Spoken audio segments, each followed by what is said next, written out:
El polvo rojo de Veracruz se adhería a todo, a la piel, a la ropa, a los pulmones. Lucía bajó del carromato con las manos atadas con cuerda gruesa, los pies descalzos sangrando en las grietas del camino. Había llorado hace 3 días, cuando la arrancaron de la última hacienda.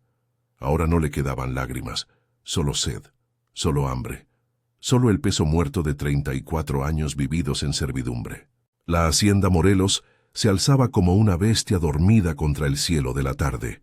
Adobe grisáceo, tejas rojas comidas por el moho, ventanas altas y oscuras que parecían ojos sin vida.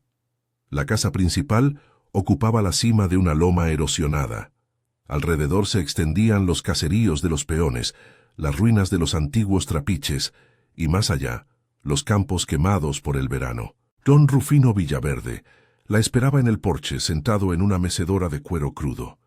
Debía tener 60 años, pero se movía con la lentitud de un depredador seguro. El bigote, completamente blanco, contrastaba con la piel oscurecida por el sol y la edad. Sus ojos eran grises, casi plateados, y miraban a Lucía como si la evaluara en un mercado de ganado. ¿Es esta?, preguntó sin dirigirse a ella, sino al capataz que la traía. Sí, patrón, Lucía, 34 años. Trabajó en San Cristóbal 10 años sin problemas. Sabe cocina, limpieza, lavandera.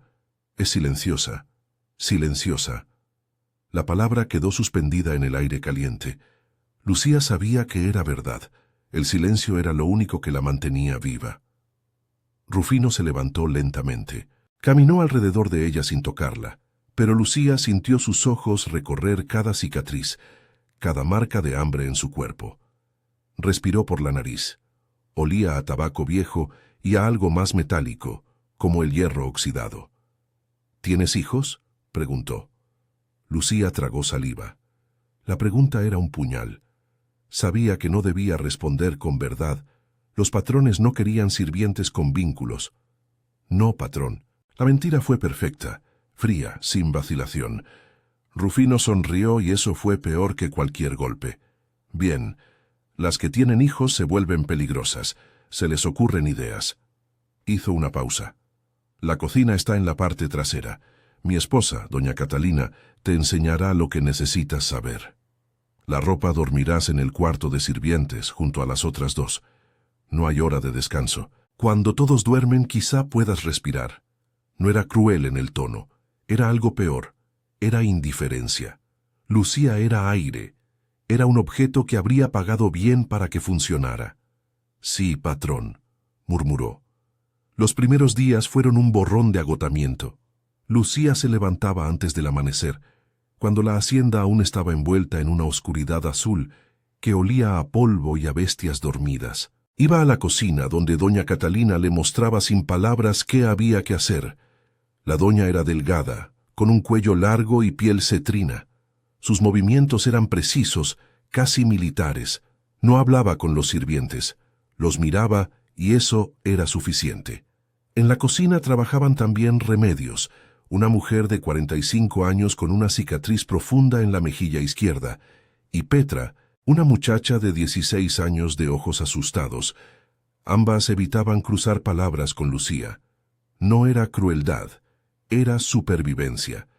Las nuevas sirvientas eran impredecibles, podían delatarte, podían llevarte la desgracia. El segundo día, Lucía fue enviada al sótano a buscar conservas. Bajó por la escalera de piedra con una vela. El aire cambió en cada peldaño, más frío, más húmedo, más antiguo. Las paredes rezumaban una sustancia oscura que brillaba a la luz de la llama. Olía a moho, a vino derramado hace años, a cosas que se habían pudrido en la oscuridad. Fue entonces cuando la vio. La puerta de hierro. Estaba al fondo del sótano, casi invisible en la penumbra, integrada en la pared de adobe como si hubiera sido construida para ser olvidada. No era grande, apenas 2 metros de alto, pero algo en su presencia la hizo detener. El hierro era grueso, oxidado en los bordes, pero la cerradura seguía siendo funcional. Alrededor del marco, alguien había grabado símbolos, no cruces, algo más antiguo, algo que recordaba a las ruinas prehispánicas que Lucía había visto una vez en Oaxaca, Una voz la sobresaltó. «¿Qué haces aquí?». Se giró. Un hombre joven, de unos 35 años, estaba de pie en las sombras. Llevaba ropa de capataz, pero no tenía la brutalidad de los otros. Su cara era delgada, inteligente, los ojos oscuros y cansados. «Doña Catalina me envió por conservas», respondió Lucía, apuntando con la vela hacia los estantes. «¿Viste la puerta?». No era una pregunta casual, la forma en que lo dijo, con urgencia, le indicó que era importante. «¿Qué puerta?». Lucía dio la única respuesta que podía dar.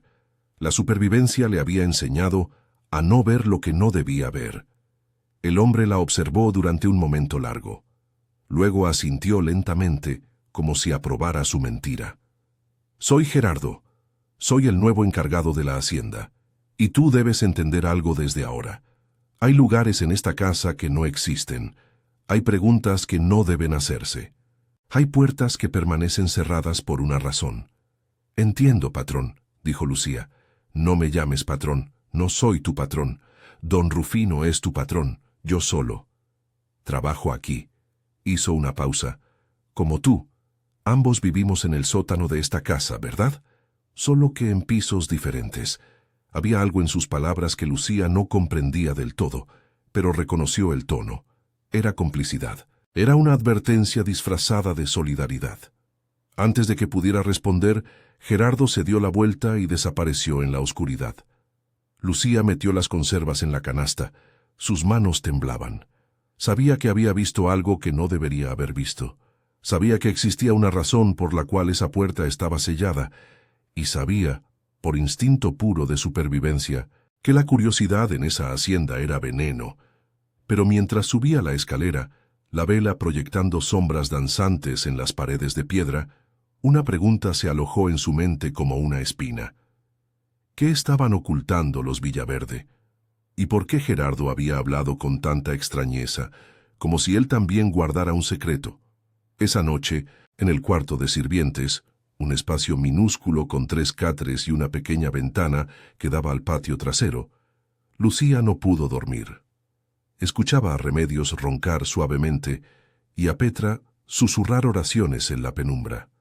El calor era sofocante, los mosquitos zumbaban, y en su cabeza la puerta de hierro seguía presente, como una herida abierta.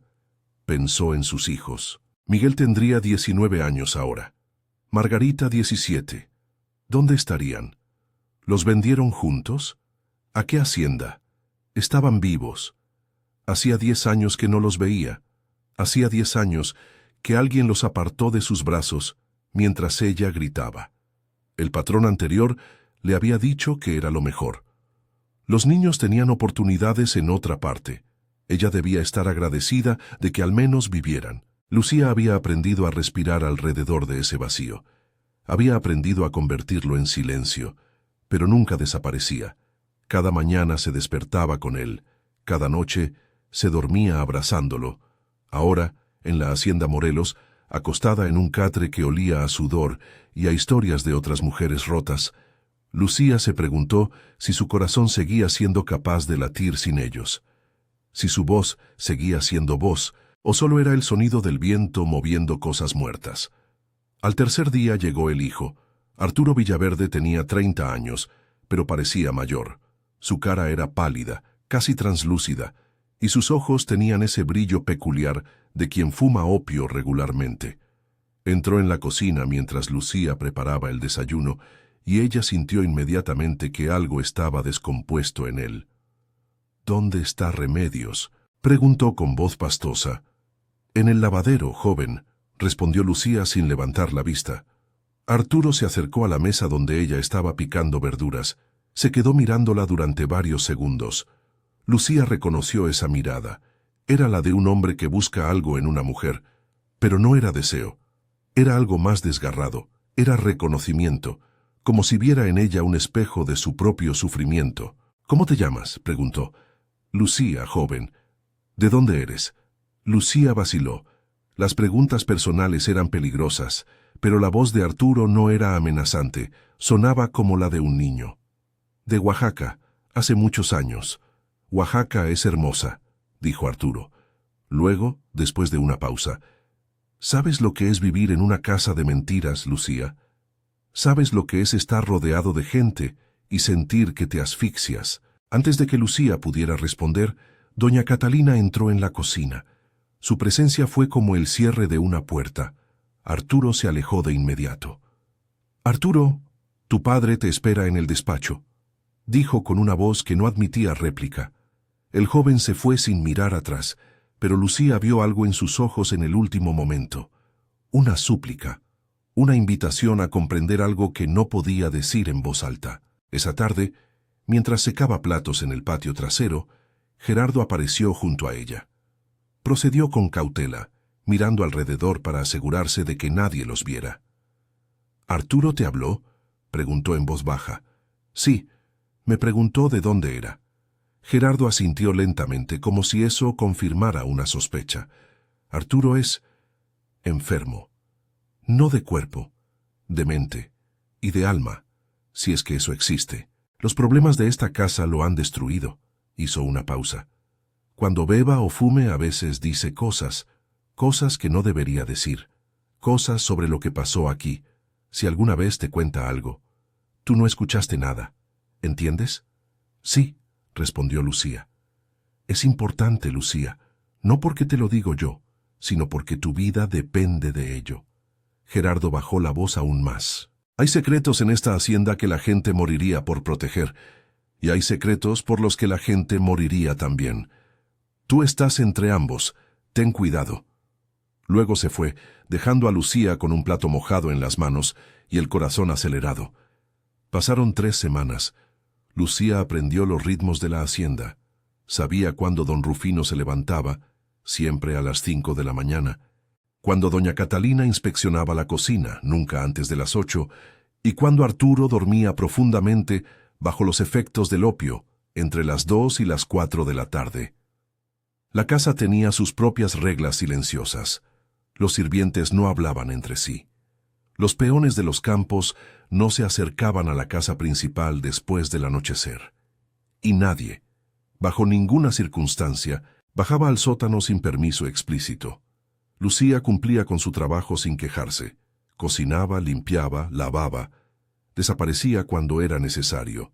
Se convertía en parte del escenario, en un objeto funcional más en la hacienda. Pero cada noche, acostada en su catre, volvía a ver la puerta de hierro.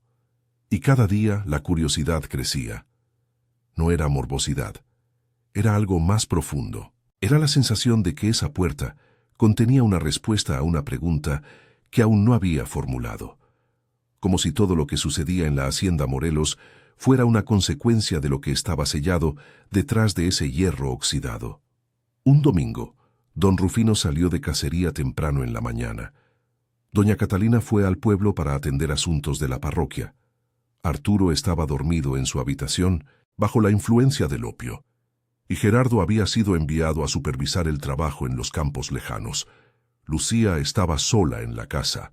Remedios y Petra estaban en el lavadero, lejos de la casa principal. Lucía llevaba años siendo sirviente. Sabía exactamente cuándo tenía oportunidades. Sabía cuándo podía arriesgarse. Bajó al sótano lentamente, con una vela en una mano. Sus pies apenas hacían ruido en la escalera de piedra. El aire cambió de color, de temperatura, de sabor. Era como entrar en las entrañas de la tierra.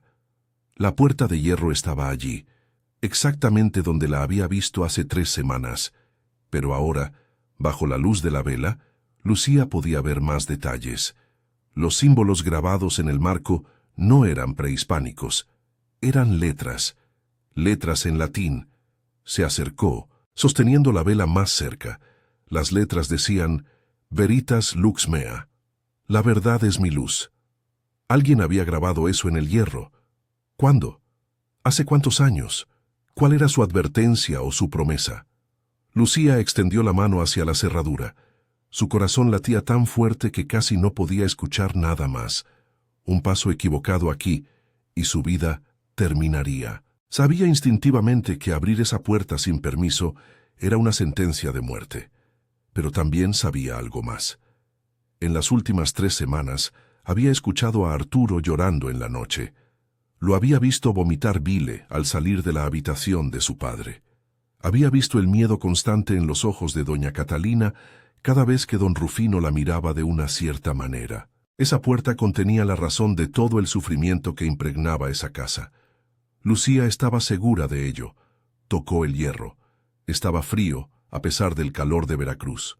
Estaba húmedo, como si sudara miedo, y en ese momento escuchó pasos en la escalera. Lucía saltó hacia atrás, su vela proyectando sombras salvajes en las paredes. La vela casi se cae de sus manos. Gerardo bajaba lentamente, una vela en su propia mano. Cuando vio a Lucía de pie frente a la puerta de hierro, su expresión cambió. No era ira, era comprensión, como si hubiera estado esperando este momento. «Te advertí», dijo suavemente. «Lo sé», respondió Lucía, «pero necesito saber». Gerardo miró la puerta durante un momento largo. Luego miró a Lucía. En sus ojos había algo que ella no había visto antes. Resignación, como si hubiera decidido que el secreto había sido guardado el tiempo suficiente, como si estuviera cansado de mentir. «Ven conmigo», dijo. «Vamos a caminar a los campos. Tengo que mostrarte algo». Lucía quería preguntar, pero sabía que las palabras no eran necesarias. Lo siguió fuera del sótano, dejando atrás la puerta de hierro, todavía cerrada, todavía guardando su secreto. Pero mientras caminaban hacia los campos abandonados, Lucía supo que pronto conocería la verdad, y supo también que esa verdad la destruiría o la liberaría, o quizá ambas cosas a la vez. Capítulo 6. Las raíces. Los campos abandonados de Morelos se extendían como una herida abierta en el horizonte. Donde antes había plantas de caña, ahora solo había tierra erosionada, piedras grises y plantas espinosas que crecían sin propósito. El calor del mediodía hacía que el aire ondulara, creando espejismos que desaparecían cuando te acercabas. Gerardo caminaba en silencio. Lucía lo seguía. Ninguno hablaba. Las palabras eran peligrosas en la hacienda. El silencio era más seguro. Después de casi una hora de caminar, llegaron a un lugar donde había una choza abandonada, o lo que quedaba de una. Las paredes estaban parcialmente derrumbadas. El techo había desaparecido hace años. Solo quedaban los esqueletos de las vigas de madera, negras por el hollín. Gerardo se detuvo en la entrada. «Aquí vivía gente hace 30 años», dijo. «Trabajadores de la hacienda, familias enteras. Cuando don Rufino llegó a Morelos, esto era próspero. Había dinero, había trabajo». Lucía entró en la choza. El piso era tierra compacta. En una esquina alguien había dejado una olla de cerámica rota. Restos de lo que alguna vez fue vida. «¿Qué pasó?», preguntó. «La esposa de don Rufino murió. Se llamaba Magdalena. Era hermosa, según dicen. Joven. Él estaba obsesionado con ella, completamente loco de amor o de posesión, que es lo mismo en los hombres como él». Gerardo se sentó en una piedra. Respiraba pesadamente, como si cargar con la historia lo agotara. Un día, Magdalena enfermó. Empezó con dolores de cabeza. Luego llegó la fiebre. Luego los vómitos. Los médicos vinieron desde Veracruz. Dijeron que era un envenenamiento lento, que alguien le estaba dando arsénico. «¿Quién?», preguntó Lucía. Gerardo la miró. «Eso es lo que nunca se supo». Don Rufino se volvió loco de dolor y de ira. Acusó a todos, a los sirvientes, a los peones, a su propia familia. Hizo arrestar a una docena de hombres. Los torturó. Algunos murieron. Ninguno confesó porque ninguno era culpable. Entonces, Lucía sintió que se le hacía un nudo en el estómago. Entonces Magdalena murió. Y don Rufino nunca pudo aceptar que no había un culpable visible. Necesitaba venganza. Necesitaba a alguien a quien culpar. Gerardo se levantó y caminó hacia el fondo de la choza. Señaló el piso. «Aquí enterraron a los trabajadores que don Rufino mató. Aquí mismo, no con ceremonias, no con respeto, como si fueran animales». Hizo una pausa. La ley no hizo nada. Don Rufino era terrateniente. Los muertos eran solo peones. Lucía sintió que algo se rompía dentro de ella. No era sorpresa. Había visto suficiente crueldad en su vida como para no sorprenderse. Era algo más profundo. Era reconocimiento. Era el peso de comprender que la injusticia no tenía fin, que se perpetuaba generación tras generación, como una semilla que nunca muere. ¿Y después?, preguntó. Después, don Rufino se casó con Catalina, una mujer de una familia influyente. Ella lo supo todo desde el principio, y en lugar de dejarlo, lo ayudó a enterrar la verdad. Literalmente, sellaron la verdad en el sótano, la puerta de hierro. Sí, en esa bóveda había documentos, pruebas de lo que había hecho.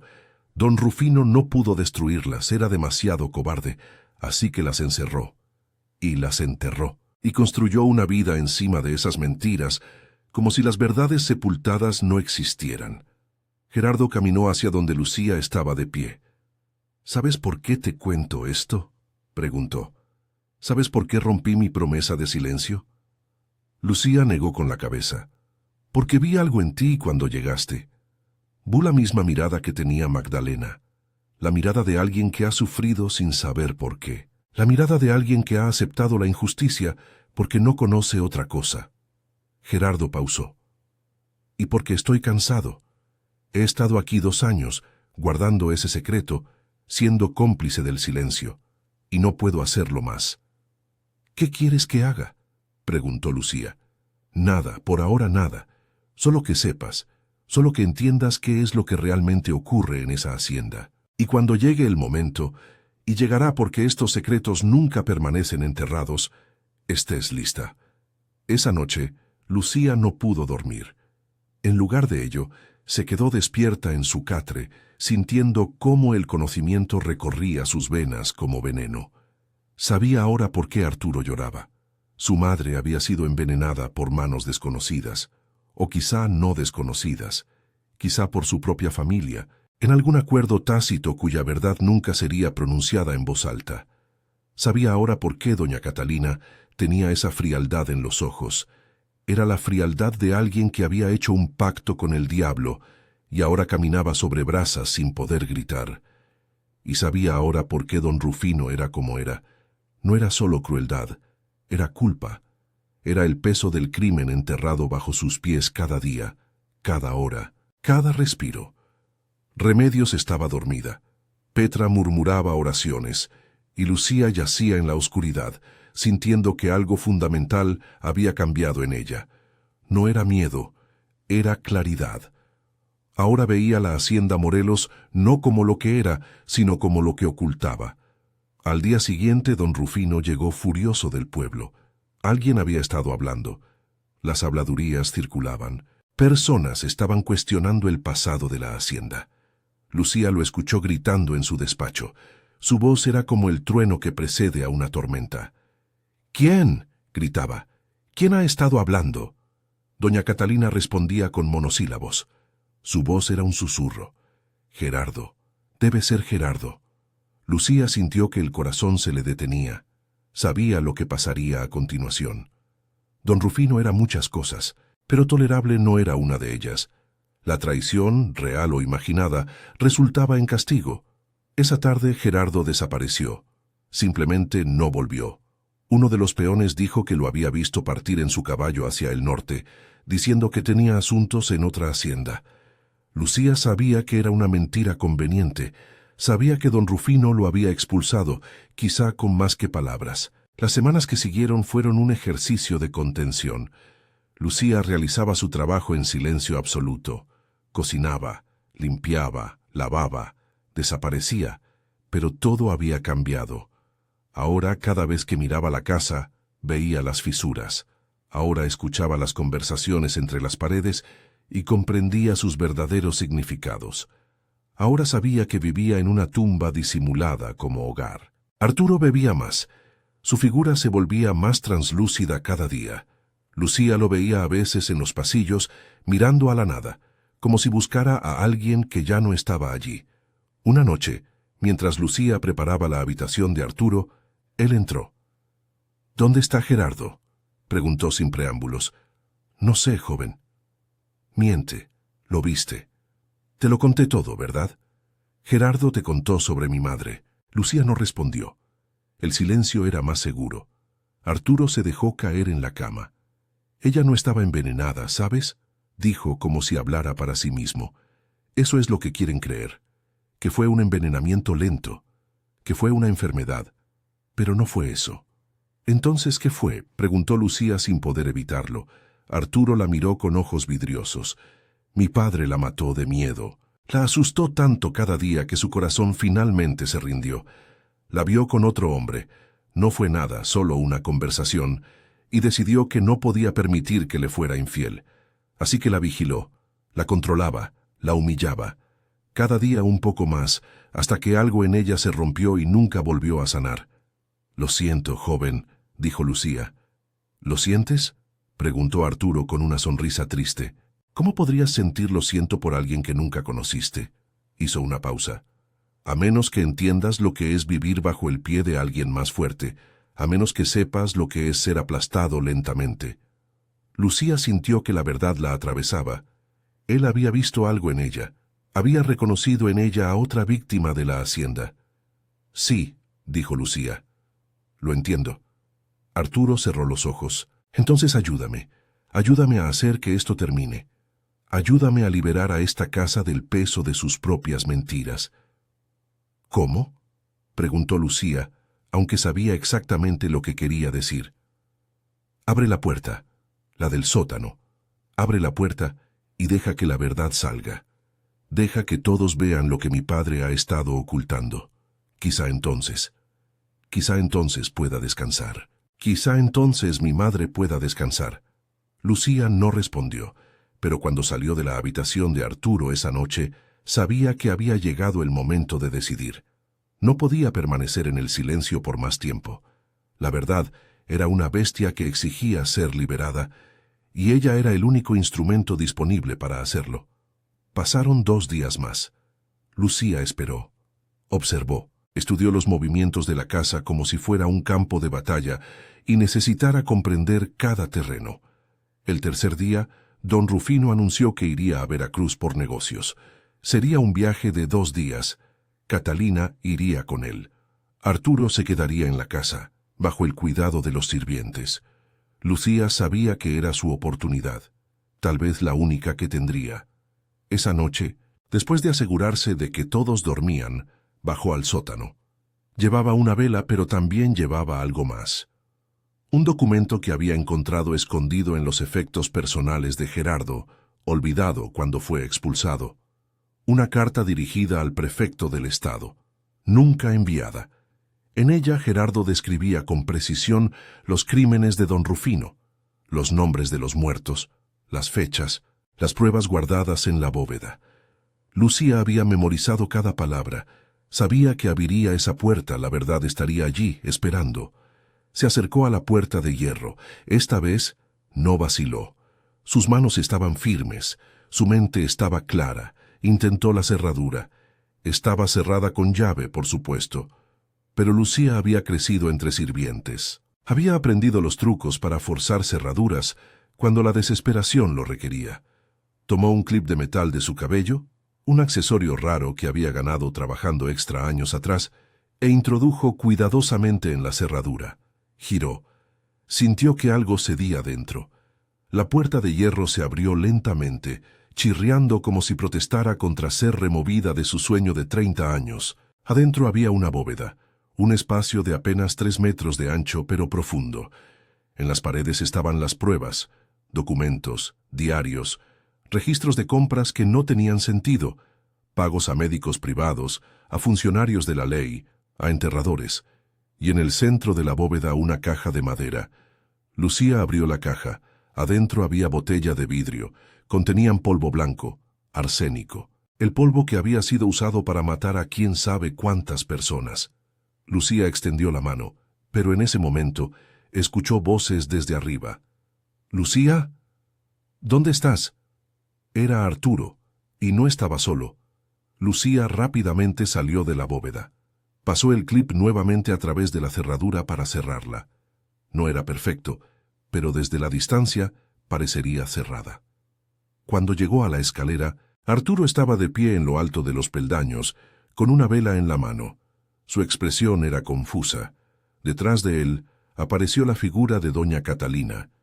Lucía sintió que su corazón caía. Don Rufino y su esposa debían estar de viaje. ¿Por qué habían regresado? «¿Qué estabas haciendo abajo?», preguntó Catalina con voz cortante. Lucía tuvo que pensar rápido. «Buscar conservas, doña, para el desayuno de mañana». Catalina la observó durante un momento que pareció durar una eternidad. Luego, lentamente, bajó del primer peldaño hacia Lucía.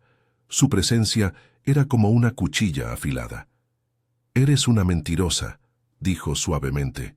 «Las conservas están en el estante norte. Venías del sur. Venías de donde debería haber cadenas». Lucía no respondió.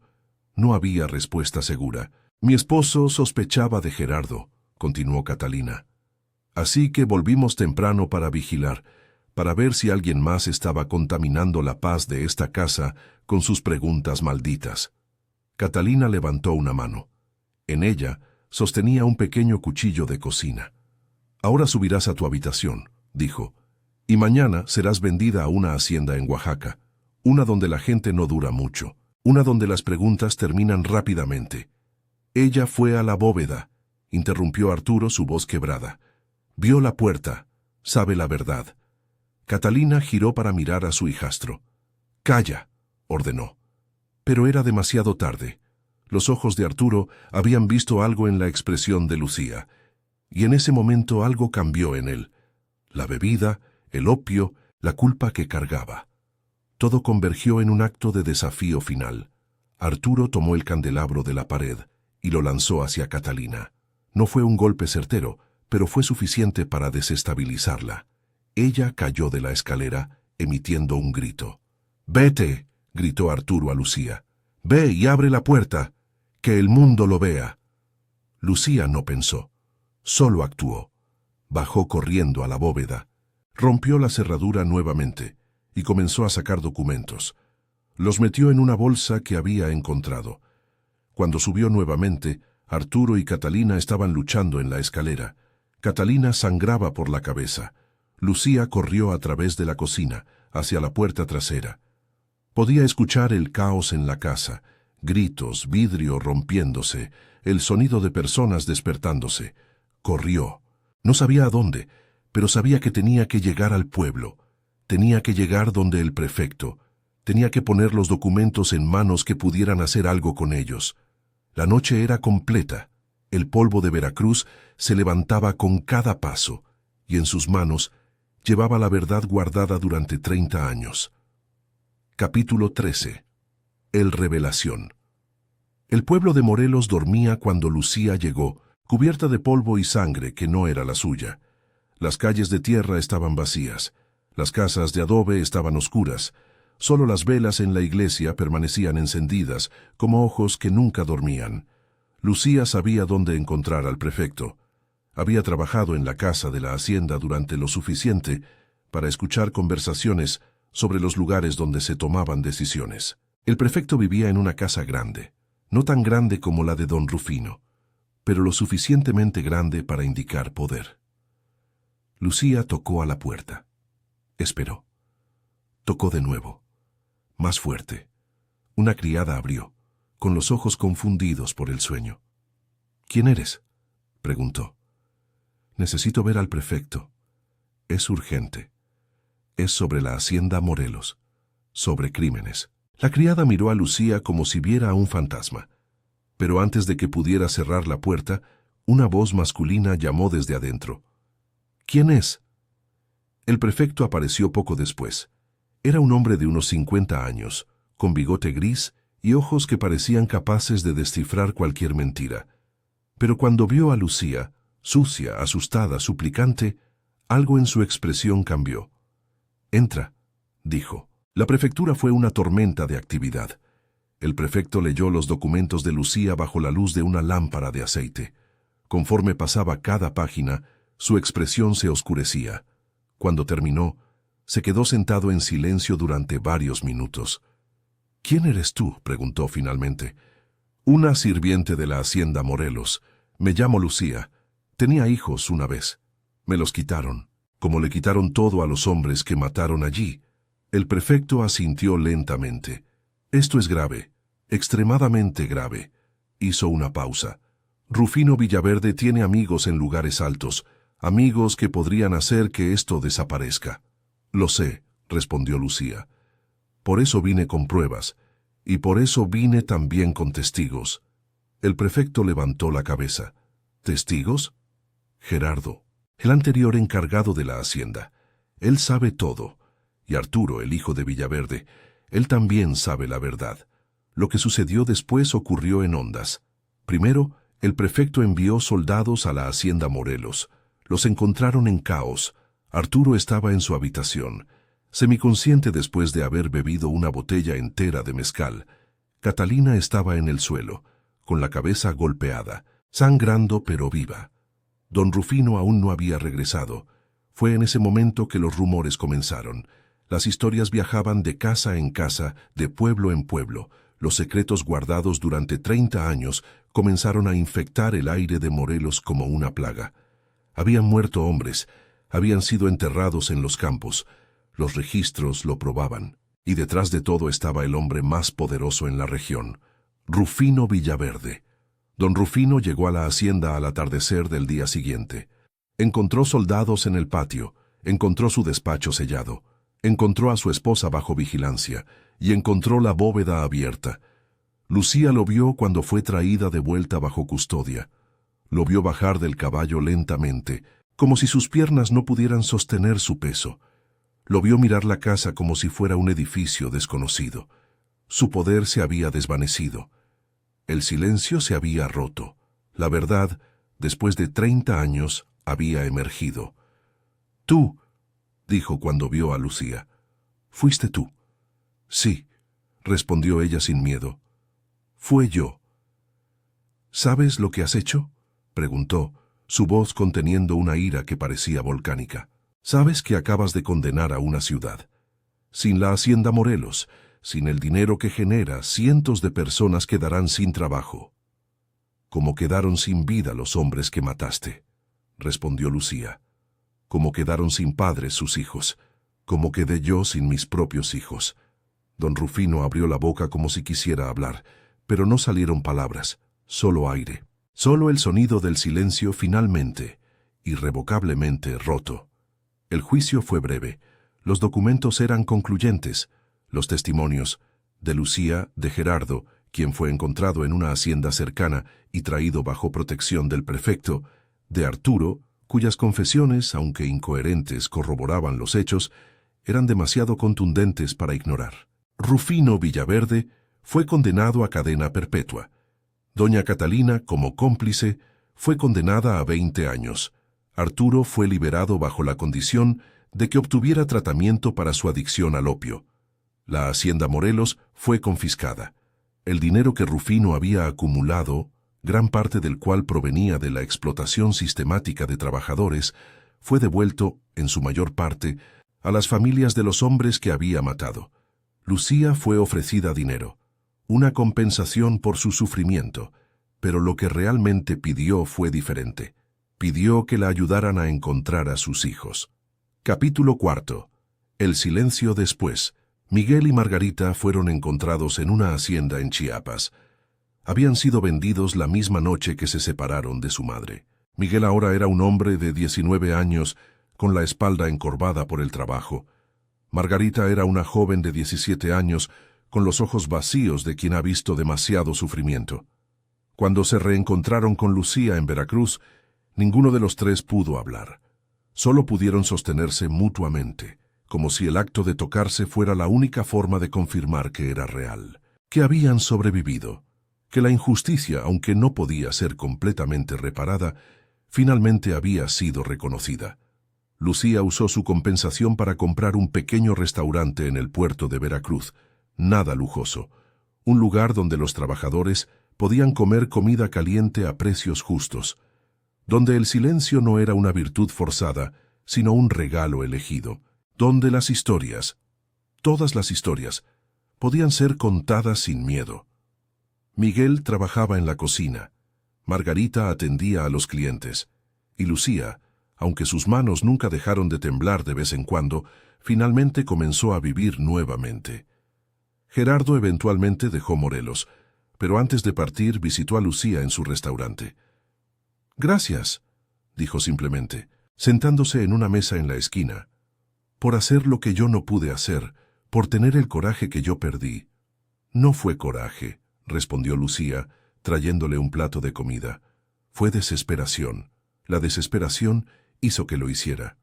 «Quizás sean lo mismo», respondió Gerardo. «Quizá el coraje es solo desesperación que finalmente ha encontrado una razón para actuar». Gerardo se fue a la Ciudad de México, donde encontró trabajo como periodista. Durante los años siguientes, escribió artículos sobre la corrupción en las haciendas, sobre los crímenes ocultos bajo tierra, sobre la necesidad de justicia para los sin voz. Su primera serie fue sobre Rufino Villaverde. Su título fue La puerta que se abrió. Arturo nunca se recuperó completamente del opio, pero dentro de unos años se volvió predicador. Viajaba de pueblo en pueblo hablando sobre el peso del secreto, sobre el daño que causa el silencio, sobre la necesidad de la verdad aunque destroce todo lo que construyó sobre ella. Una vez visitó el restaurante de Lucía.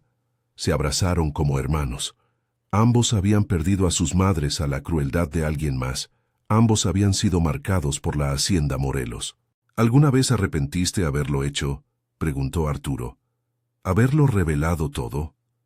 Lucía pensó en la pregunta mientras preparaba un plato para él. «Cada día», respondió honestamente. «Y cada día también estoy agradecida. No puedo tener ambas emociones al mismo tiempo, así que las alterno. Algunos días, cuando veo gente sufrir por el cierre del negocio de la hacienda, me arrepiento. Otros días, cuando abrazo a mis hijos, cuando recuerdo que finalmente pueden vivir sin miedo, estoy agradecida». «Ese es el precio de la verdad», dijo Arturo. «Nunca es completamente puro. Siempre daña a alguien». «Sí», concordó Lucía. «Pero el precio del silencio es peor. El silencio solo daña a todos». La hacienda Morelos permaneció vacía durante años. Eventualmente fue comprada por un nuevo propietario, quien intentó modernizarla, pero nunca funcionó. Los trabajadores se negaban a ir allí. Los rumores decían que estaba maldita, que las tierras en las que murieron hombres inocentes nunca volverían a ser fructíferas. La gente, en su sabiduría colectiva, decidió que algunos lugares deberían permanecer abandonados, que algunos secretos, aunque revelados, deberían ser dejados para que descansen con los muertos. Pero la puerta de hierro en el sótano permanecía abierta. A veces, viajeros decían que habían visto la hacienda desde la carretera y que podían ver a través de las ventanas rotas una puerta brillante en la oscuridad, como si guardara la historia de todo lo que había sido revelado. 10 años después, Lucía estaba sentada en el jardín trasero de su restaurante, observando el atardecer sobre el puerto de Veracruz. Sus hijos ya eran adultos. Miguel se había casado. Margarita trabajaba como maestra en una escuela para niños pobres. Una niña pequeña, la hija de Miguel, corría en el jardín riendo. Lucía la observaba, sintiendo gratitud de un tipo que no había conocido antes. El sufrimiento no había desaparecido. Simplemente se había transformado, se había convertido en energía, se había convertido en propósito, se había convertido en la razón para que Lucía preparara cada comida con cuidado, para que hablara con cada cliente como si fueran humanos que merecían dignidad, para que recordara, cada vez que la tentación de guardar silencio se presentaba, que la verdad, aunque dolorosa, era el único alimento que realmente alimentaba el alma. Una mujer entró al jardín. Era una trabajadora nueva en el restaurante, joven, asustada, con esa mirada vacía de quien ha sido tratado como menos que humano. «¿Necesitas algo?», preguntó Lucía con suavidad. «Solo un lugar donde descansar, señora», respondió la mujer. «Un lugar donde no me duele todo». Lucía se levantó y le tomó la mano. «Siéntate conmigo, te contaré una historia. No una historia feliz, pero una donde la verdad finalmente gana. Quizá la necesites saber». La mujer se sentó. El atardecer se profundizó, y mientras Lucía narraba la historia de la hacienda Morelos, de la puerta que se abrió, de cómo el silencio fue finalmente roto, la mujer escuchaba como si su vida dependiera de ello. Porque así era. La única esperanza que le quedaba era saber que la injusticia no era eterna, que los secretos no podían ser enterrados para siempre, que una sirviente solitaria podía, con las manos temblando, abrir una puerta y dejar que el mundo entero viera lo que se había estado ocultando. En el puerto de Veracruz, donde el océano trae historias de lugares distantes, Lucía terminó su cuento de la misma manera que lo había vivido, con soledad, con determinación y con la convicción silenciosa de que la verdad, aunque cueste todo lo que tenemos, es el único precio que vale la pena pagar.